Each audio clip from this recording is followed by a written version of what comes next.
And unfortunately, what happens in mainstream is that it's all about pharmaceuticals. That's just the way that they're trained, the way they're taught, right? Lipitor, Crestor, Zocor, take an aspirin, do a stress test, get a CT scan, all these things that are dangerous, unnecessary, and are just fraught with so many problems. What's going on right now in the year 2025 and beyond is that it's the people who are waking up. It's the people who are saying, we don't want to swallow all the pharmaceuticals. We don't want to be sick and dying like our parents did. We recognize that the system is not only broken, it was never fixed. Cardiologists admitting that they're wrong is not something that they do. We truly do have the God complex. There's no heart attack and stroke gene. There's not.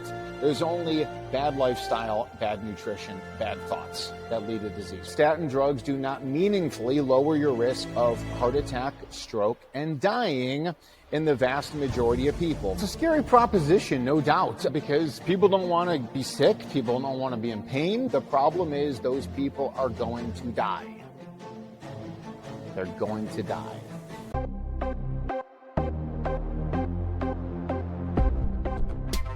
Welcome to the Superhuman Blueprint Podcast.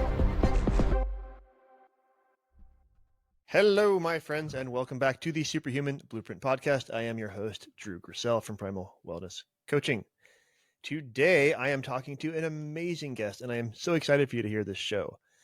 Before I tell you all about my amazing guest, though, quick reminder to please subscribe to the podcast, share it with people that you think may be interested in the content. Hit that like button, leave us a comment. All of these things help us to reach more people and share the amazing knowledge that we're able to gather here from talking to so many subject matter experts. Speaking of which, today we are talking to Dr. Jack Wolfson. Dr. Wolfson is a board-certified cardiologist and the founder of Natural Heart Doctor. He is known for his approach to cardiovascular health, which emphasizes nutrition, supplements, chemical pharmaceutical avoidance, using exercise, using lifestyle interventions, and taking a more holistic and natural approach rather than solely relying on your traditional Western medical interventions. I am very excited to unpack cardiovascular and heart health with Dr. Wolfson. Dr. Jack Wolfson, welcome to the Superhuman Blueprint Podcast. Thanks so much, Drew. Excited to be on here, and love the title, Superhuman Blueprint. I guess you and I will both agree that it's like the superhuman blueprint. It's really just like common sense stuff. It's the blueprint, I feel, was made by God. Some people may say evolution, but it's, however we got here, like the blueprint is there. We just got to follow it. And unfortunately, we're kind of getting away from that as a society over the last, 150 years. So excited to be on. Thank you. Yeah. And I love that you jumped right into that, because I named the podcast after my flagship program, which is called the Superhuman Blueprint, which is exactly that. It's reconnecting people with their kind of primal connection to nature, which is, gives us our root connection to being healthy people. We've sort of dug ourselves into this hole of comfort, which is leading to all kinds of problems. And I think we'll talk about that a little bit today. But so we were just chatting before I hit record, and you're hailing from Texas at the moment, so you're kind of all over the place right now. So I know you've got your Natural Heart Doctor business. So is that virtually done, or do you have an actual clinic? Yeah, we have a brick and mortar location in Scottsdale, Arizona. So when I left the big cardiology group in 2012, I was a senior partner in again, the biggest cardiology group in Arizona as a hospital-based cardiologist. I started Natural Heart Doctor then. So we do have the Scottsdale location, but myself, some of the physicians work locally, some are remote, some of the coaches are remote, the information's online. And I think that, really we have the ability now more than ever, and maybe COVID accelerated that, to be able to work virtually, dispense information virtually. Hey, you've got this cardiovascular issue. How can I help you? What do we need? What tests can we get done locally? What do we do remotely? Advanced tests and stuff like that, reviewing those lab results. A lot of it can be done remotely. Listen, if it's an emergency, go to emergency room. For everything else, we can talk about it, by phone, Zoom, the old Skype, whatever. Yeah. It's It's an amazing evolution of the resources that become available that way, because being in person for many things is nice, but really not necessary. Yeah, I mean, people like the old-fashioned, visit, where the cardiologist puts the stethoscope on the chest and takes a blood pressure personally, and I understand that, and I enjoy that part. But listen, people who want holistic heart health, they're not necessarily going to travel from all over the world to come see me, although they have, from places as far away as Russia and Norway and Korea, Yeah. Australia, New Zealand. So people have done that, but if we can avoid that, travel is dangerous. Travel is not healthy. Travel across the world, this is the superhuman, blueprint. So our ancestors in the blueprint, they weren't traveling across the world, this time travel, if you will. They weren't waking up one day and they were in Chicago, and the next day they were in, Tokyo. So it's just like people lived and died within like 15, 20 miles of where they were born. Again, the ability to do this, I think it's a great service for people. And for the most part, they do not need to be seen in person with the stethoscope. And frankly, as much as I love the stethoscope and there's beauty in the stethoscope, and my father is a cardiologist, was just a tremendous auscultator with the stethoscope, the talent of that. And he gave me that talent as well. But now we've got things like cardiac ultrasound and MRI and some of the more advanced testing that really kind of negates the need to put the stethoscope on the body. So interesting. Okay. So tracking back, you said holistic heart health. So I think that's kind of like the base point of where, people are finding you and people are coming to you from all over the world, right? Whether it's in person or virtually, because of this perspective of holistic heart health. So can you just take a few minutes to explain what holistic heart health means? Yeah, for sure. So if we're holistic and we're natural, then what are the other people? Well, they're conventional, they're not holistic, and they're not natural. And that's what I was literally born into. My father is a cardiologist. I'm in my mother's womb. I'm listening to cardiology conversations. Ever since I was a child, I wanted to become a cardiologist, and I would do so. And unfortunately, my father is, as my career is taking off, my father is diagnosed with a rare neurologic condition similar to Parkinson's called PSP, progressive supranuclear palsy. So at the Mayo Clinic, they have no idea why my father is sick and dying. They've got no treatment for my father. And simultaneously and serendipitously, I get introduced to this woman who is a 29-year-old chiropractor. And she tells me all the reasons why my father is sick and dying, all kidding. the things he is doing wrong, all the things that mainstream medicine didn't tell me. So Mayo Clinic has no reasons, and here's the 29-year-old chiropractor. She's got all the reasons. And, again, I listened. I started to change my personal, life, because she's like, you got to change yourself. Otherwise, you're going to be sick and die like your father. So you got to do something. And I, again, I didn't want that to become me. And I wanted to use that as a vehicle to, to help other people as well. And unfortunately, what happens in mainstream is that it's all about pharmaceuticals. That's just Right. the way that they're trained, the way they're taught, right? So Lipitor, Crestor, Zocor, take an aspirin, do a stress test, get a CT scan, all these things that are dangerous, unnecessary, and are just fraught with so many problems. So on the holistic standpoint, much like you do, Drew, is that you talk about nutrition, you talk about the healthy lifestyle, you talk about the healthy mindset. And when people do that, they're going to get tremendous benefit. Now, there are super duper advanced tests that I think people should do. There are evidence-based supplements that do have a role. There are biohacking strategies, of which you talk about as well, that have a role. And it's a pharma last mentality instead of a pharma first mentality. How were you able to flip that switch for yourself, or did you even need to? So you came across this chiropractor and she had all of this like knowledge bombs to share with you. How did you go from your traditional Western medical education to kind of being open to these other non-traditional ideas of health and wellness and sickness?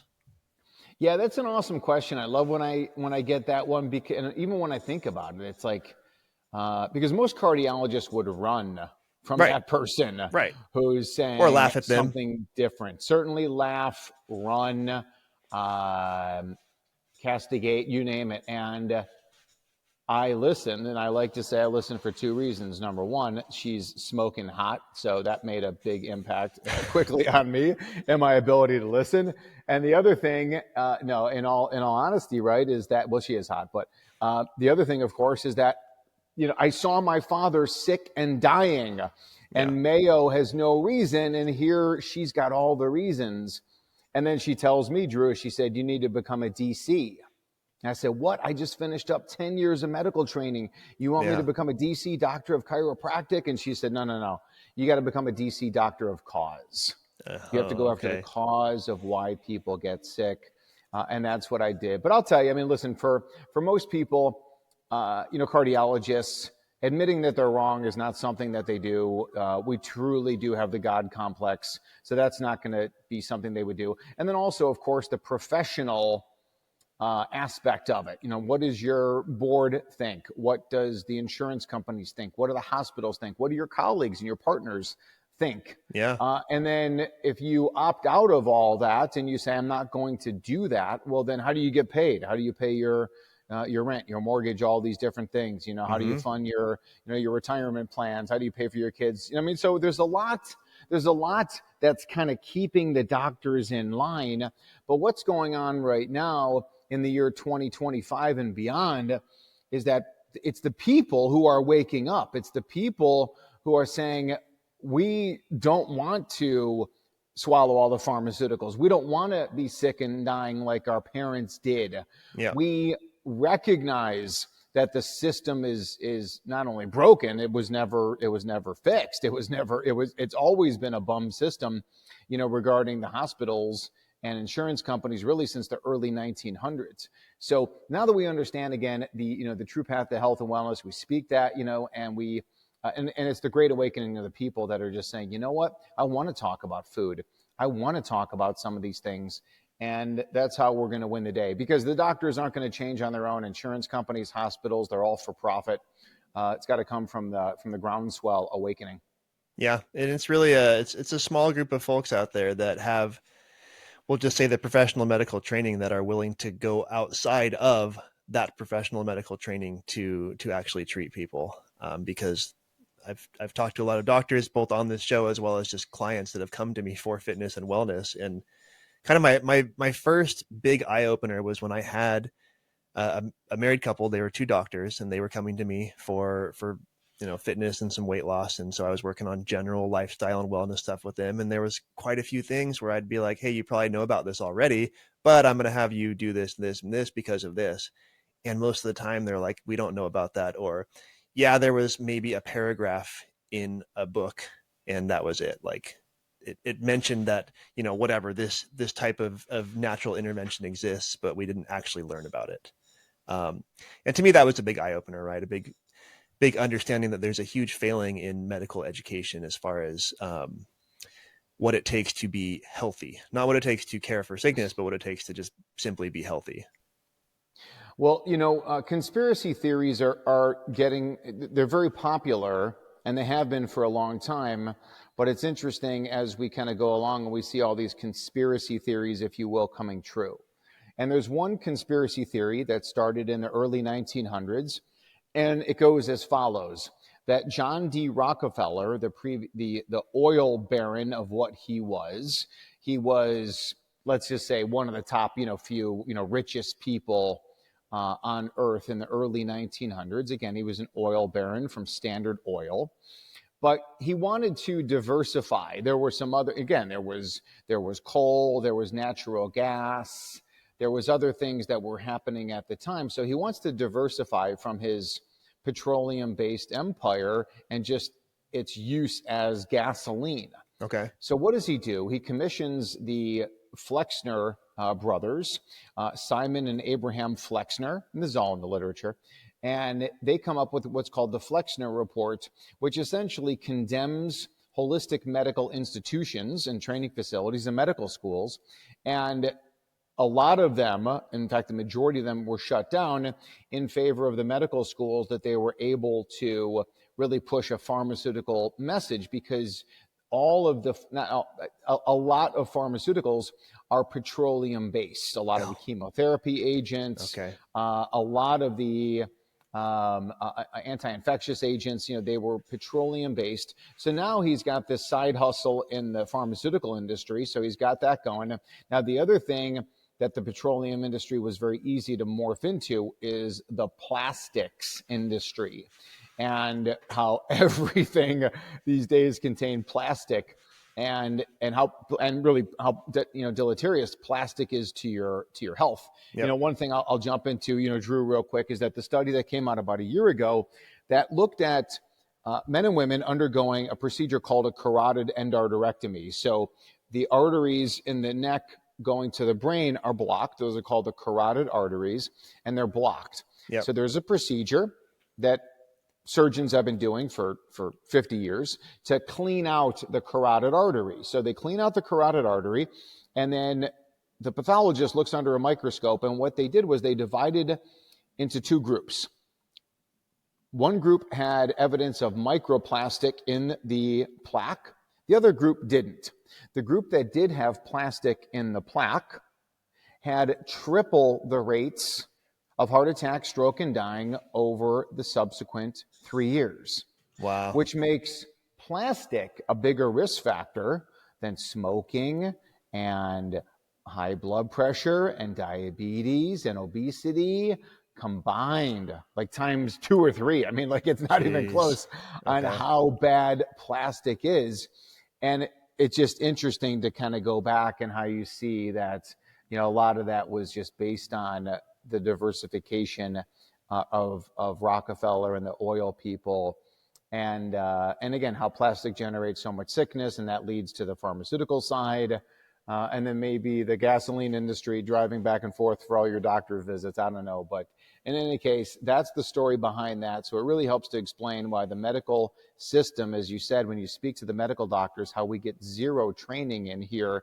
And then you say, well, maybe it's a few hours, but again, Drew, how many hours have you spent researching health and wellness, right? Hundreds, thousands. Yeah. And then the traditional medical doctor, they'll say, well, maybe we had 4 hours.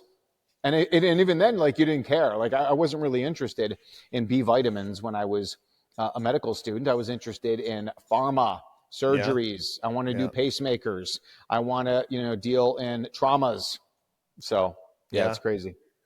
That's sad, but very interesting. And a lot of it's not surprising. So when you made the switch, I guess, how did you make that switch? So you kind of had this aha in your interactions with the hot chiropractor, and how did you go from being just your kind of run-of-the-mill cardiologist at that point to moving towards this holistic cardiology approach? Yeah, for sure. And let me say this too, is that we did get married very soon afterwards, and we have 4 children. We have a dog and currently 8 cats. We just adopted a cat, and the cat was to go along with our male cat. And this female cat came to us, and she's pregnant. So we have a litter of 8 kittens, right now. So yeah, it's pretty crazy. See, she expanded your mind and your world. And our world, and our expenses on the animals too, because of course everybody eats like the finest food, of course, right? The best, raw, free range, grass fed, everything. But it's it took me a little while to leave the big group, because I had to build my knowledge base. I had to build my confidence. I had to build my, the grit to be able to go and do it on my own against the industry. And there's not many cardiologists who do what I do. So I was going to say, like, making the decision to do that is you're putting yourself at huge risk of it just being a total career killer.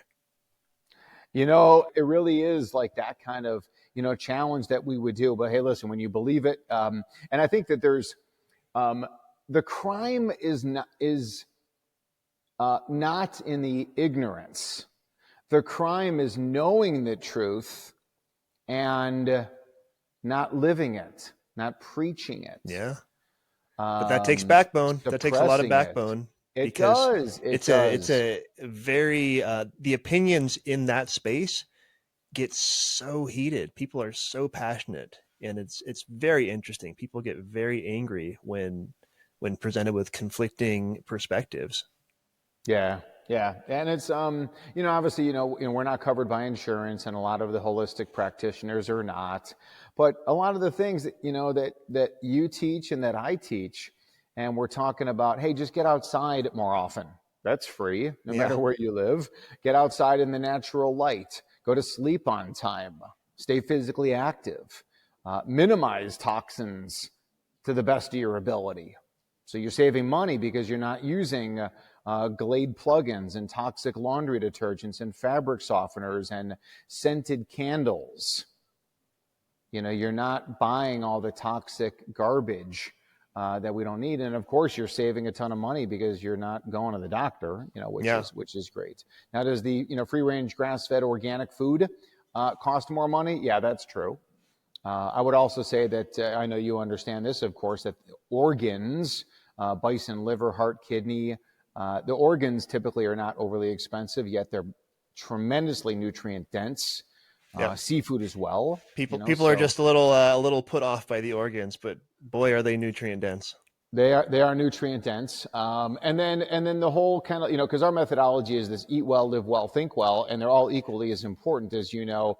And the think well category, spirituality, gratitude, community, passion, purpose, self-acceptance, prayer, those are free. Yeah. Those are free things. So it's very easy to say, oh, I can't afford to do all this. Well, maybe you can't, maybe, I don't want to say can't afford. In a lot of cases, okay, you choose not to invest in my wild salmon roe capsules. That's okay. But, again, you can, do some of these other things that are just so tremendously beneficial and very low cost. Folks, it is finally here. I am so excited to tell you that the Superhuman Blueprint 10-week wellness transformation program that I've been running for my in-person clients for many years now is now available online, and it is available to everyone. So historically, you would have to be someone here locally that's working with me. We're working together. You're coming to see me, and we're going through this for a few months together. You're paying me a lot of money, and we are getting you some staggeringly amazing results. Well, I wanted this to be available to more people, right? I didn't want to limit the good that this can do to the folks that can meet those criteria. So the Superhuman Blueprint, yes, does that sound familiar? This podcast was actually named after the program. So the program is called the Superhuman Blueprint, and so this podcast, Superhuman Blueprint Podcast. So go check it out, primalwellnesscoaching.com. Check out the Superhuman Blueprint 10-week wellness transformation program. Through this program, I am going to help you have more energy. I'm going to help you have a better immune system. I'm going to help you live longer, live healthier, have better relationships. You're going to look better. You're going to lose weight. You're going to have a better metabolism. You're going to think clearly. Don't believe me? Give it a try. Here's the thing. We live sort of chronically depleted because of the lifestyle that we're privileged in a way to have in the Western world. However, many parts of this lifestyle are keeping us sick and low energy and unhealthy and fat and all kinds of things. And so this program is designed to kind of reconnect you to these primal modalities that contribute to, again, looking better, feeling better, living longer, being healthier, having more energy, thinking more clearly. All these things result in more success and better relationships. And it's just this sort of compounding effect of health and wellness. So go check it out. The Superhuman Blueprint Podcast, 10-week wellness transformation, primalwellnesscoaching.com, guys. Go to primalwellnesscoaching.com. And because you are a Superhuman Blueprint podcast listener, go ahead and use code podcast to get 10% off the program.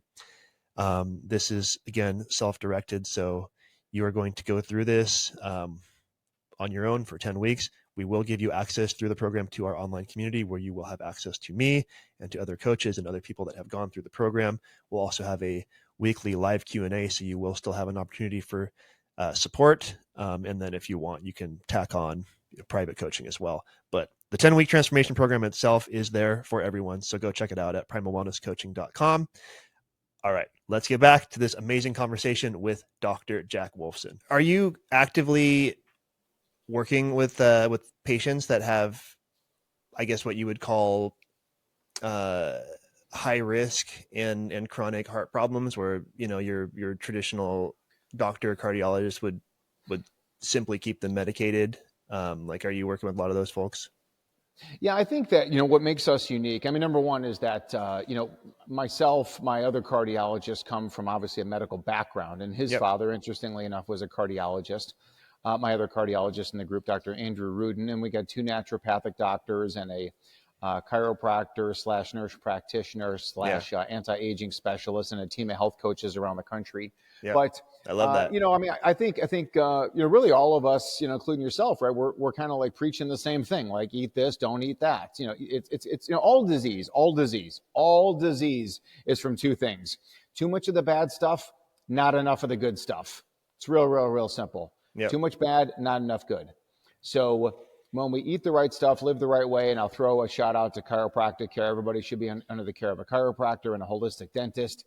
So now we kind of got all those things in. But what I guess the difference between myself and other practitioners would be is that I'm a cardiologist. So people maybe who are on multiple pharmaceuticals for blood pressure, people maybe who have already had a heart attack, congestive heart failure, heart rhythm disorders, complex heart rhythm disorders, atrial fibrillation, ventricular tachycardia, people with post-stroke.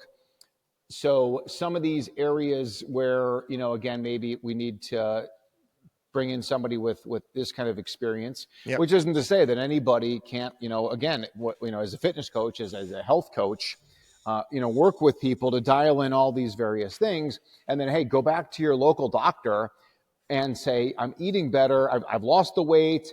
I'm checking my blood pressure. Like, let's come up with a plan here to get off the pharmaceuticals. And if you're not willing to work with me on a plan to come off the pharmaceuticals, well, then I got to find a new doctor. Yep. Yeah, it's a tough call to make for a lot of people to be able to, I don't even want to say a tough call. There's a lack of awareness that there are options out there. And even for myself, right. And kind of before I got into all this, my father was pretty sick. He's since passed away. He had a bone marrow cancer, and he'd gone into the hospital a few times, and each time he was there for a couple of weeks.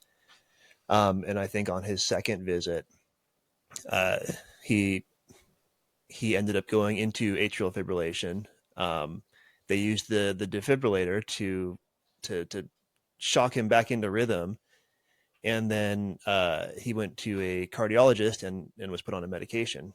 And so then we asked the question, okay, how long does he need to be on this? And the cardiologist just says forever. Like, this is his life now. And we're like, okay, well, are there other things that we can do to support his heart health? And there was really no knowledge around anything other than the pharmaceutical intervention. Like the cardiologist, he was very nice. He was a really nice guy, but he didn't know. And we had a very similar experience with the oncologist. Like she was prescribing the chemotherapy, and we were asking her about, well, what about nutrition, carbohydrates, and different vitamins, and other things, and she kind of had vaguely heard that things might have some ability to interact with cancer, but really didn't know. And so a lot of people are left just either figuring things out for themselves, not even knowing that there's anything to figure out, or if they're lucky, they find someone like you and they can actually get a professional opinion and guidance from someone that actually knows. Well, it's a scary proposition, no doubt, because people don't want to be sick. People don't want to be in pain. People don't want to have a stroke or a heart attack. People don't want to die. So it's really up to me to be able to show the data of what we're talking about. So if I say statins are bad, I got to back it up, right? I can't just say statins are bad. People want more information. And kind of like back in the 1970s, it was my way or the highway. And before that, certainly, like, hey, you need this. And they're like, okay, fine. But now people have the ability to go on the internet and do tremendous amount of research. They can go to pubmed.gov and look at the original, source literature. Yep. And when you think about, the statins and coming up with what I would say is, number one, statins don't work to the degree that people think that they do. So statin drugs lower your cholesterol down, that's for sure. Mm-hmm. but statin drugs do not meaningfully lower your risk of heart attack, stroke, and dying in the vast majority of people. For some people, the data gets a little bit better, but it's not about how do we reduce your risk of a heart attack, for example, in the next 12 months from 3% to 2.5%. Yeah. We want to know what's the 0% chance. Like, who do we go to for that? Right. So statin drugs don't work in the sense that they don't have any meaningful benefit for heart attack, stroke, and dying. Statin drugs have tremendous side effects. And statin drugs, the third thing is they provide a false sense of security where the cardiologists are walking around telling people they could eat, live, and think however they want. Just swallow the drug. That's how it's intimated. Like, this is all we got. This is all you need. You're good to go. The problem is those people are going to die. Yeah. They're going to die. And the same thing with the blood pressure drugs, the same thing with so many different things that the medical doctors do. In the case of your father, chemotherapy, there are situations when chemotherapy and radiation can be extremely effective. But what we want to do is we want to ask the doctors, like, what's the evidence? If you want me to take this particular therapy, give me some numbers. Because when most people hear that statin drugs lower their risk on, less than 1%, they're not going to take the drug. Now, if the drug, again, if it's, take this for an example. You're in a trauma situation. You were shot by a bullet in your femoral artery into your leg. And if they don't repair that is immediately, like, you're going to, at the very least, lose your leg. Yeah.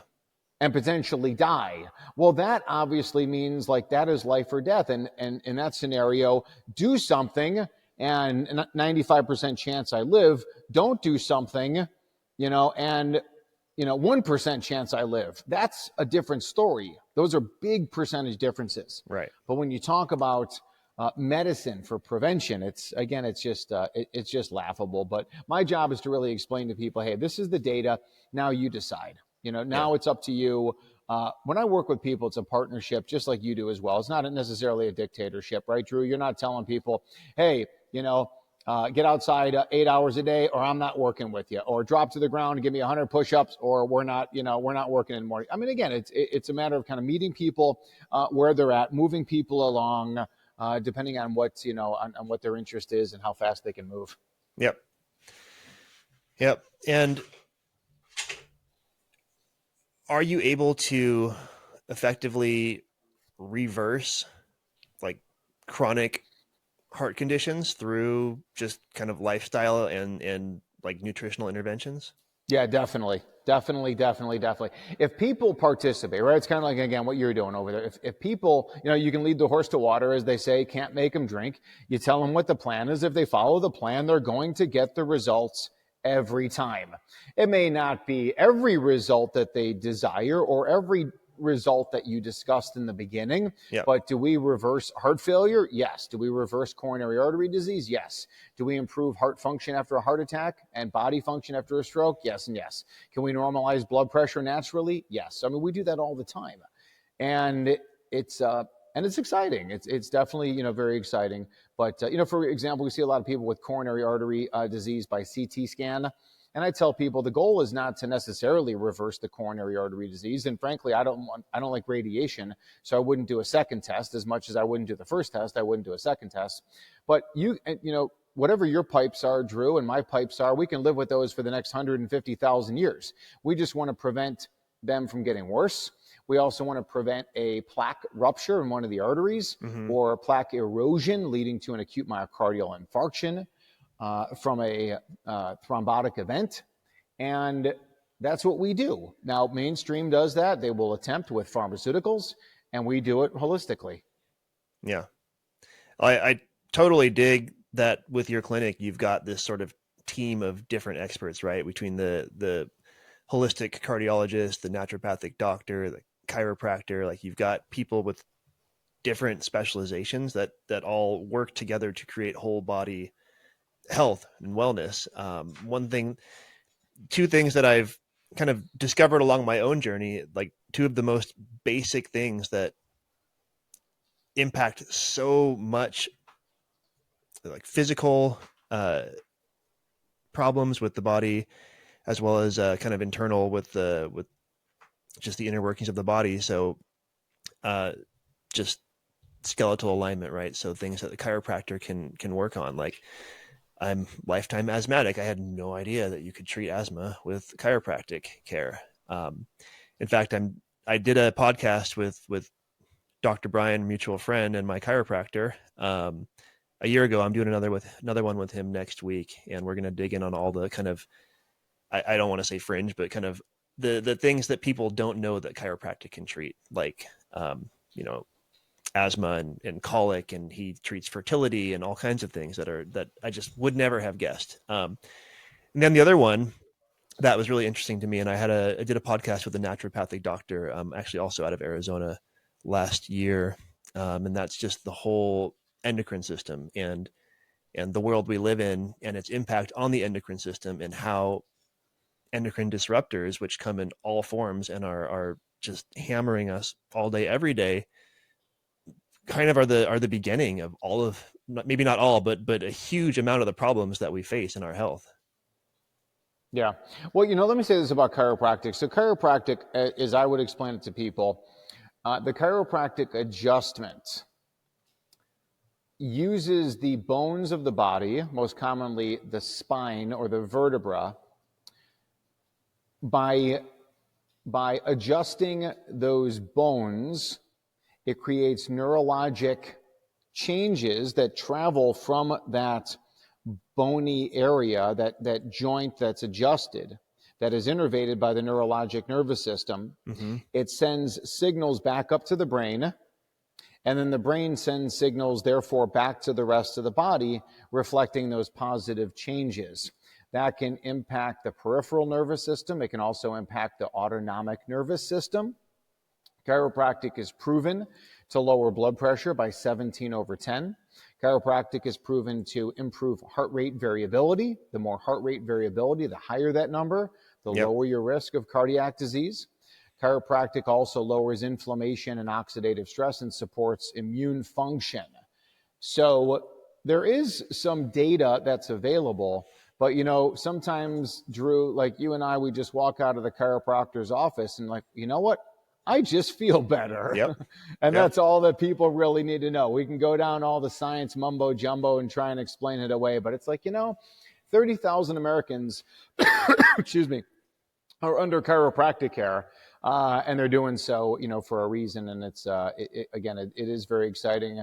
And, the chiropractor, unfortunately, they're kind of limited on their claims, but since you're not a chiropractor under their jurisdiction, the board jurisdiction, and neither am I, you and I can come on and be like, chiropractic's great for, for brain and for the heart and blood pressure, and prevents heart attacks and strokes and cancer. Like, we could say all that all day long.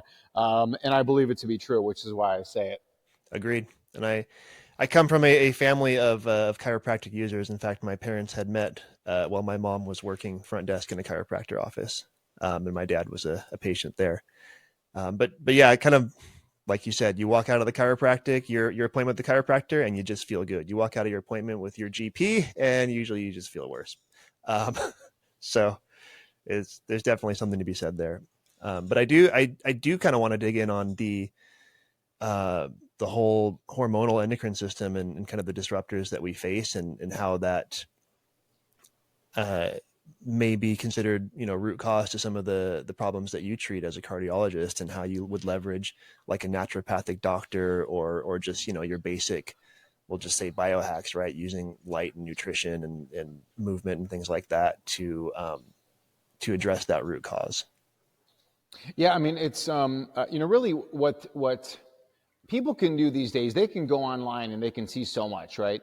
So they can see how, various people suggest how to eat, and all these other things that we're talking about, right? The eat well, the live well, the think well. I think what's nice about a coach, about a doctor, about this. Really, we're just accountability partners, right? It's like, hey, somebody else they can go onto Instagram and they could be like, oh, well, what are some good outdoor movements I could do? Like, people can do that all day long, but I think it's really the accountability partner. It's like people can invest their own money and, go on to, open up an account at Charles Schwab and go have a go at it. But if you want someone overseeing everything that is a professional that frankly knows more than you, well, then you hire a coach, you hire a physician to do so. Yep. I think in our case too, that we do some of the most advanced laboratory tests in the world: intracellular vitamins, minerals, proteins, fats, glutathione, CoQ10 levels. So people are doing all these things, but it's nice to have the metrics of success. What are the markers of inflammation, oxidative stress,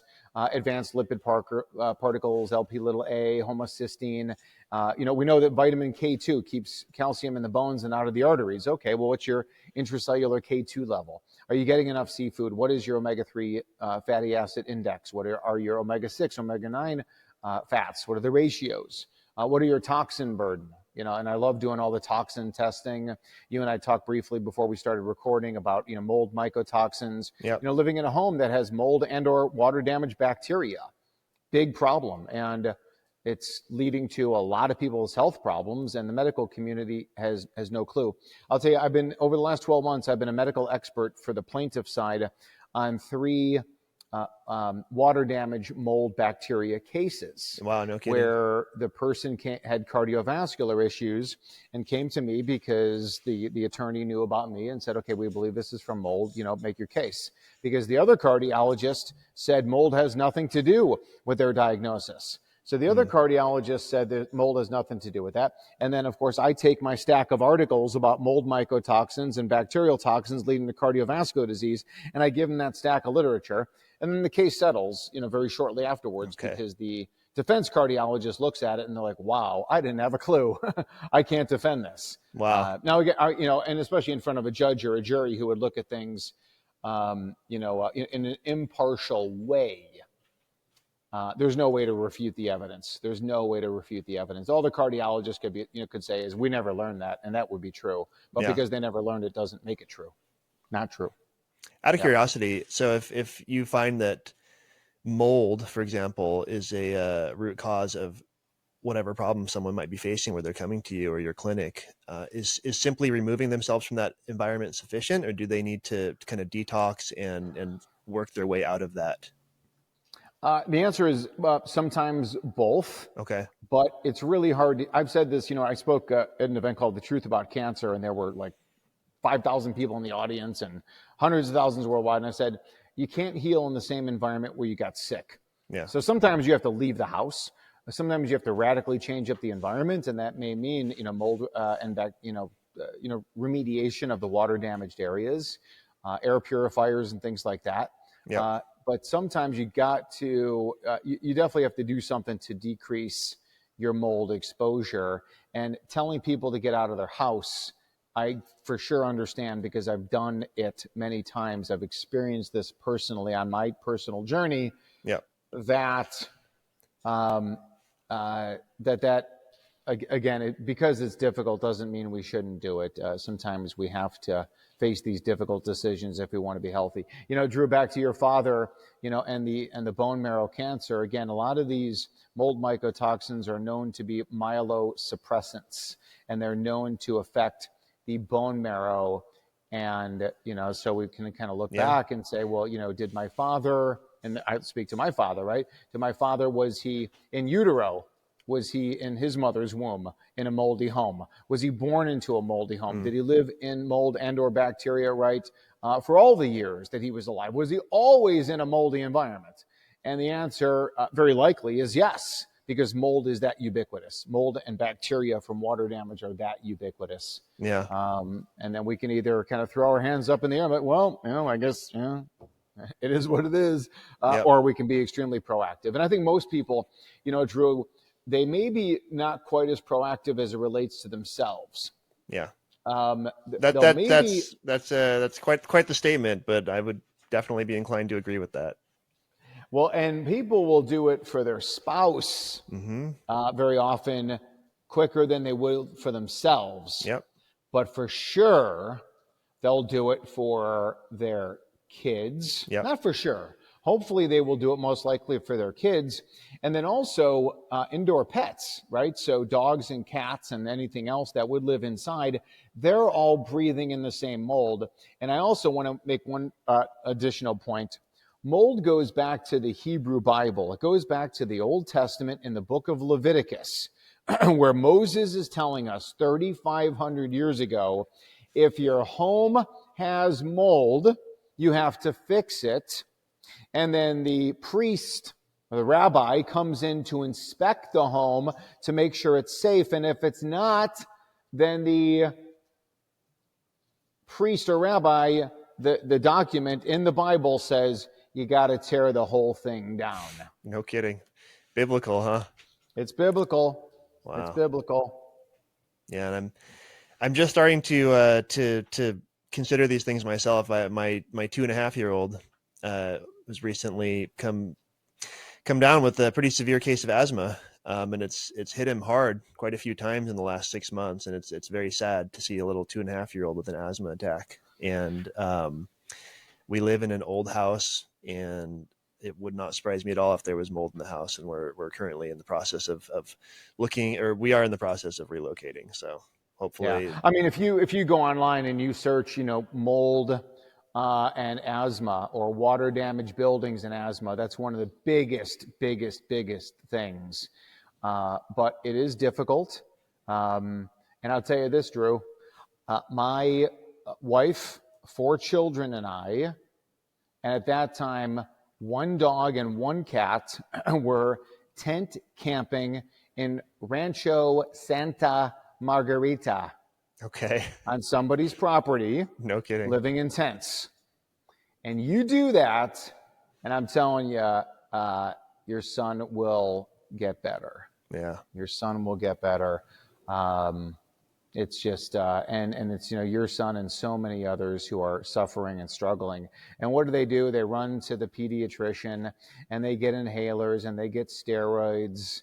But when you have childhood asthma, that also those people have an increased risk of adult onset, diseases as well. So, it's and already, your kid is, probably eating some great food and is getting outside and sunshine and walking on the beach and all these other things. But it's like you spend so many hours indoors, as my wife would say, in the mold box. Yep. And it's a problem. You can get organic mattresses and, all these natural laundry detergents and things like that. And as one should, and air purifiers. But, man, it's a problem. It's a problem. Well, and it's also just, it makes obvious the lack of medical training that's available out there, because when this comes up, it's like, okay, yeah, give him, put him on the nebulizer every night. Well, how long are we going to do that? We'll just keep doing it. You do it for the rest of his childhood, and hopefully he'll grow out of his asthma. Yeah. You're not going to talk to us about environment or anything? No, of course not. But my favorite food of all is seafood. I'm doing a webinar tonight all about seafood. Okay. About taking, we have this, I think I mentioned this before, right? I did the capsules of wild salmon. No, I mentioned the capsules of the bison. We have the capsules. You mentioned the salmon roe. The salmon roe, okay. Yeah. Because we have 2 cats. One is unvaccinated, free-range American bison, liver, heart, and now with kidney. And kidney is very good for antihistamine and stuff like that. Diamine oxidase. That's in a capsule? That's in the capsule. Okay. Which our kids, our little girls especially, they think they're like candy. They'll have that before bedtime. Believe it or not, in the wild. And again, seafood is so paramount as it relates to immune support. Just so many different things that I'll be talking about tonight in the presentation. And you're right, the medical doctors don't have a clue, on that. And listen, chiropractic is great. All these things are all temporizing, measures. But, it's just, for the little children, all these little things, they're so delicate. People just don't know. They just don't know because, they trust the medical doctors and these worthless pediatricians that are absolutely worthless. There's always a root cause of what's happening, and we got to, find that root cause. Yeah. It's a situation where actually just a few days ago, we ended up back in the ER because the asthma attack just got way out of control. So I'm sitting there in the ER with my little 2.5-year-old, and he's on the albuterol and the steroids, and Yeah, it's painful. it's painful. They send us home. Yeah. They're like, all right, here's your prescription of steroids. You're going to have a follow-up appointment with the pediatrician in the morning. Yeah. Why? We just canceled it. The pediatrician doesn't have anything useful to tell us. She never does. No. I mean, again, like you can research all the things you need, on the internet.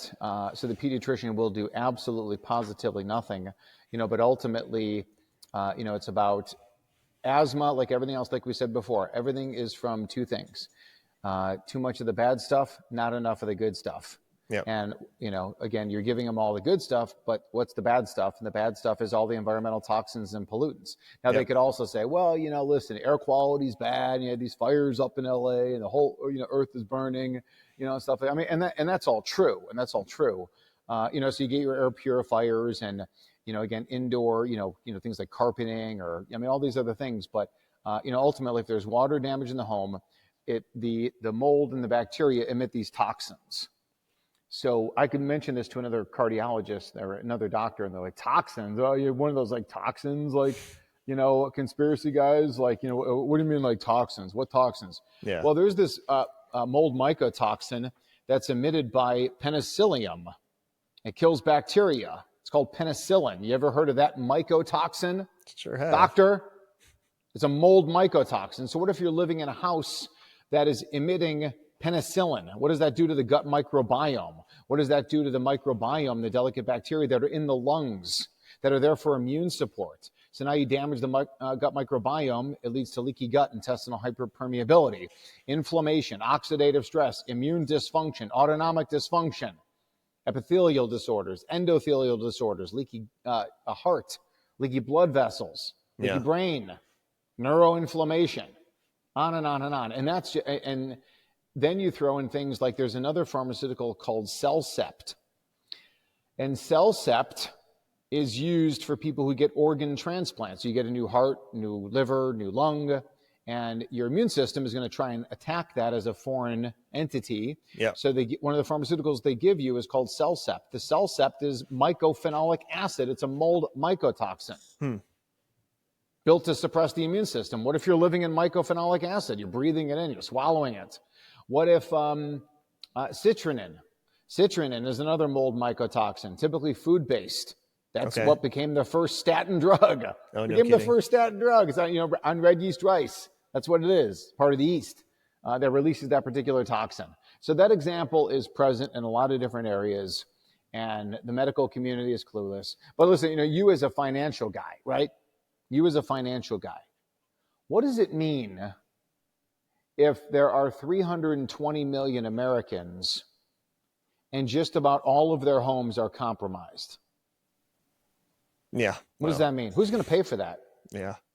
Who's going to pay for that? Therefore, who's going to admit that it's a problem? Now, again, there's a lot of doctors shouting from the rooftops that it's a problem. But is insurance companies? What would happen to the insurance companies if they were on the hook for remediating everyone's house? Right. Yep. Talk about a 2008 bailout. When you were just a kid, talk about, a bailout? Come on. It's insane. It's insane. So, but again, because it's expensive, because, people will be reluctant to tell the truth, doesn't mean it's not the truth. Yeah, absolutely. And so for me, I've kind of sad, but I've for the most part given up on, getting the support that I desire from the medical system that's generally available to me. So, I got to go and pursue folks like yourself and Dr. Brian and a couple of the other individuals I've had the privilege of talking to on this show. But I just think there's a lack of awareness for the general population that there's even a need to do that. And, there are the people out there that know, and, they're the ones that are seeking out that care that's really going to be more lifestyle care, that's going to, start with the root cause and treat their disease through their lifestyle and just making things better all around. But a lot of people are okay to just take the pill. They want to just take the pill. Well, it's a lot easier, right? This, right? So, you say someone comes to you with what, they're interested in losing 30 pounds. Yeah. And you're like, okay, here's what you're going to eat. Here's when you're going to go to sleep. Here's how you're going to be outside. Here's how you're going to avoid the toxins. Here's how you're going to, think and breathe. And I want you to jump in that, 42-degree tub over there. And then they're like, I'm going to go see that guy over there because he's going to give me a prescription for Ozempic, which my insurance covers. So, I'll see you later. The problem is that they're going to die. Yeah. They're going to die, and your people who work with you are going to live. It really is that simple. It really is that simple. And I also want to say, listen, regarding your child in an emergency room, God bless the men and women who work in emergency rooms. No doubt about it. Those are emergency therapies. But it's like, can someone give me something that's going to prevent this from happening again? Thank you very much for saving my child. Sincerely appreciated. Beyond words. Words. Yep. But can we not do this again? Right.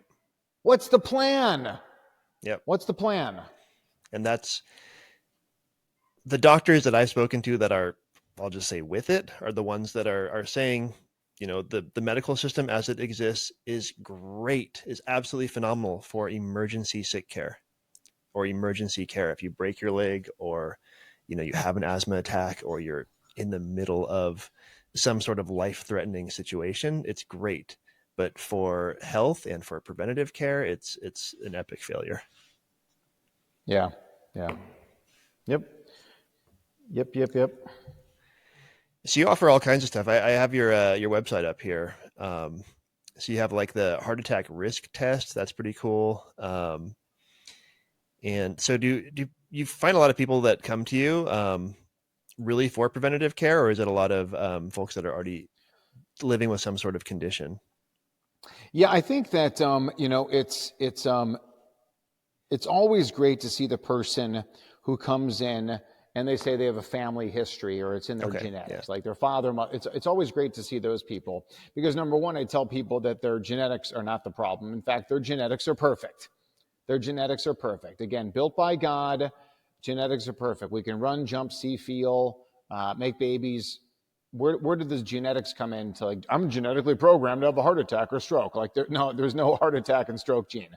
There's not. There's only bad lifestyle, bad nutrition, bad thoughts that lead to disease, right? Everything is from too much of the bad, not enough of the good. Yep. So it's not a genetic issue.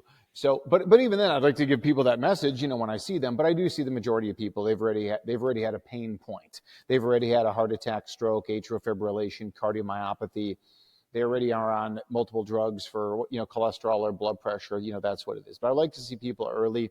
We do have the heart attack risk test. And what that is really is that it's a home test for oxidative stress. So you don't have to go to the doctor. It's not a blood draw. It's a urine test done at home. You get the results immediately. So that's a pretty cool test to, show people, hey, listen, you have oxidative stress. Oxidative stress is an imbalance of pro-oxidant forces and antioxidant forces. So again, it's too much oxidation going on and not enough antioxidants. So you teach people the strategies to improve that, and then hopefully their test improves as well. Yeah. So you can repeat that test and see what it shows. But that's just one thing, again, that we do. And, again, it's myself, another cardiologist, the two other naturopathic docs, and just trying to make a small dent in the number one killer worldwide, cardiovascular disease. Yeah, I love it. So for you personally, you've been on quite a journey, and we were talking about this before I hit record. So you were out here a while back in California, just fighting to create just awareness of, you mentioned the measles situation and vaccine freedom, and just kind of some of the repercussions that you face because of that. But yeah, I mean, that's tough, right? Like it's one thing to say, I'm going to make the switch to taking a more holistic approach to what people would consider a standard medical intervention. It's an entirely different thing to put yourself on the line for the world, right? For the country, for the world, to say like, this is wrong and I'm going to go stand up against it. Well, it's, I think two things are really important, undoubtedly. Number one is the freedom over our own bodies to decide what we want to put in our bodies and that of our children. And California took that away from school-aged children. And don't tell me that they have freedom, because tell that to a 25-year-old, maybe 25-year-old woman who's working 2 jobs and her child is in daycare or in school, because they can't unschool them. Right. So they have no choice. They have no choice about this. So again, the freedom over ourselves and our children. And then number 2, the freedom of speech, to be able to have these conversations. Yeah. Where over the last several years, many in social media, shut down our message. If you don't comply with the mainstream rhetoric as controlled by pharmaceutical companies and their minions in the government, if you don't acquiesce to their commentary and their beliefs, then you can't, then you have no role here. So that, again, I hope is all in the improvement. But, and again, let's just have open, honest conversations, right? Yep. You're going to tell me that the measles vaccine is good and has helped people in society, and I'm going to tell you that it hasn't. I'm going to back up my case. You're going to back up your case, and then let the viewer decide. Let the parent decide. Right. But, again, that's my opinion.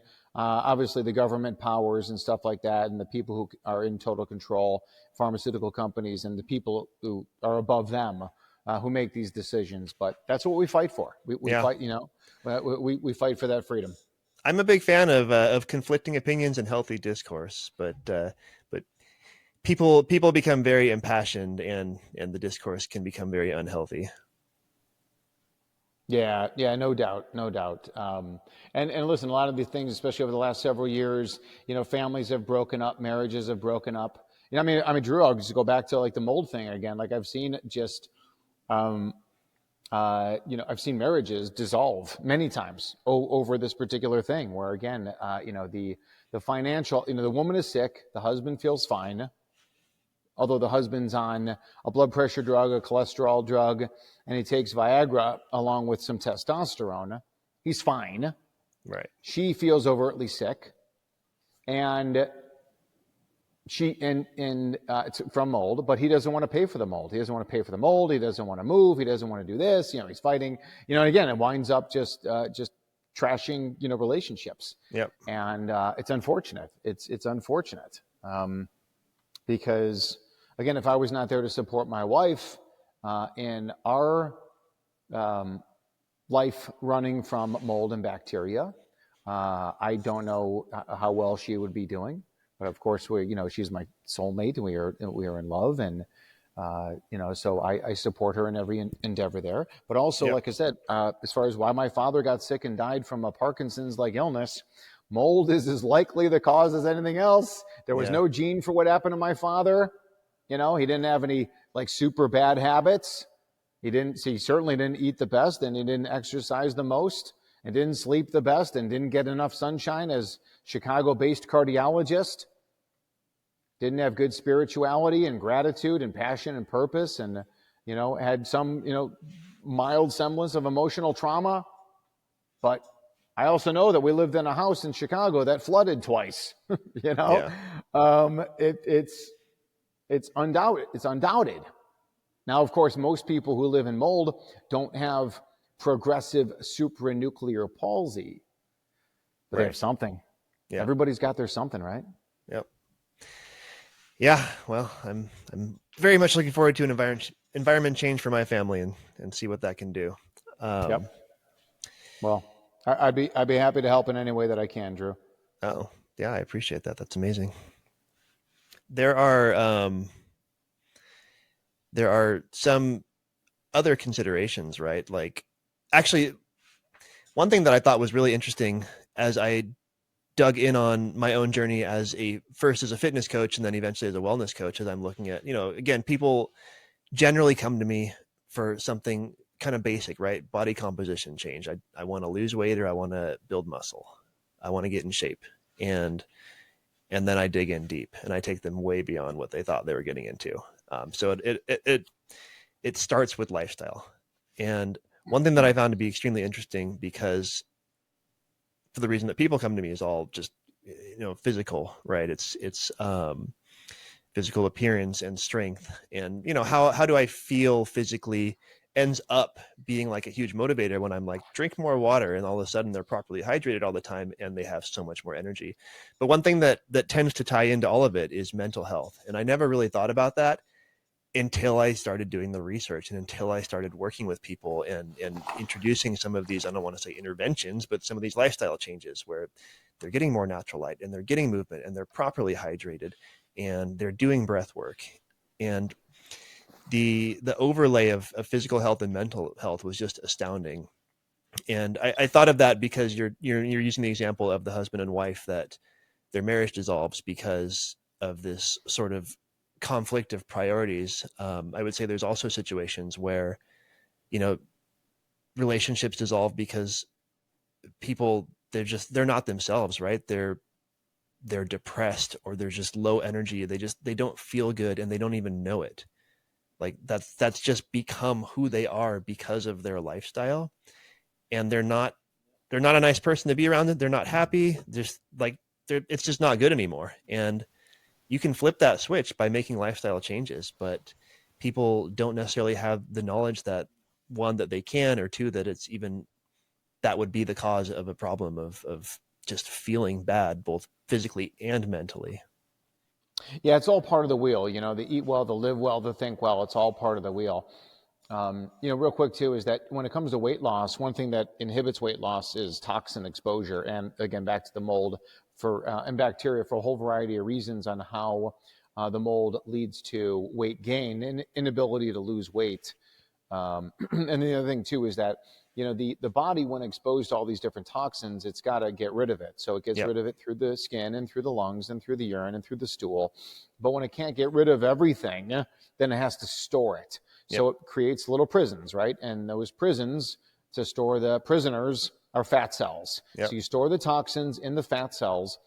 And yet, as you start to detoxify a person, they start to shed the weight very quickly. Yep. Yeah. It's so interesting how everything is interconnected. Yeah, it's not always about the food, It's not always about the food. Yeah. So. Cool. Well, Dr. Wolfson, this has been an amazing conversation. I know folks can find all of your information over at naturalheartdoctor.com, and I'll link to your website and your social in the show notes for today's episode, which will be at thesuperhumanblueprintpodcast.com. Dr. Wolfson, thank you so much for taking the time to chat with me on the show today. I learned a lot, and I really appreciate what you're doing. Thank you so much, Drew. Sincerely appreciate you and help me get the word out there. So thank you.